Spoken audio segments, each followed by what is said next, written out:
In Japan, a news helicopter gave us a close-up look at the nuclear plant crippled nearly a year ago by the devastating earthquake and tsunami. A report out today details the chaos among Japan's leaders during that crisis, and Lucy Kraft has more. In the hours after the tsunami struck the nuclear plant, Japan's leaders were helpless and in disarray. That's the picture that emerges in a new report based on the testimony of people who witnessed it. Tetsuro Fukuyama was the prime minister's advisor. The normal lines of authority completely collapsed, he told investigators. We managed on an emergency mission basis. Huddled in an emergency bunker, Japanese officials struggled to grasp the size of the catastrophe.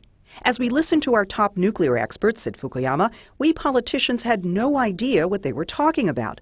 Would this be another Chernobyl or 3 Mile Island? No one could give us a straight answer. After 300 interviews with officials and nuclear experts, the report pointed the finger at the plant's operator, Tokyo Electric.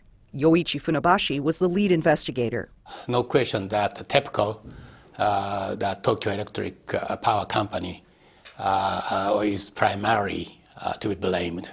They were astonishingly unprepared for this complicated nuclear accident.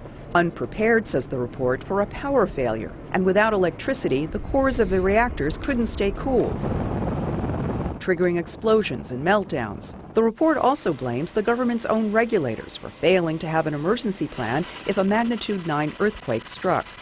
With only sketchy reports from the plant, the government began to fear the worst. A massive cloud of radiation would cover the entire Tokyo region and force the evacuation of 30 million people. And they believed that we are very much close to this worst-case scenario.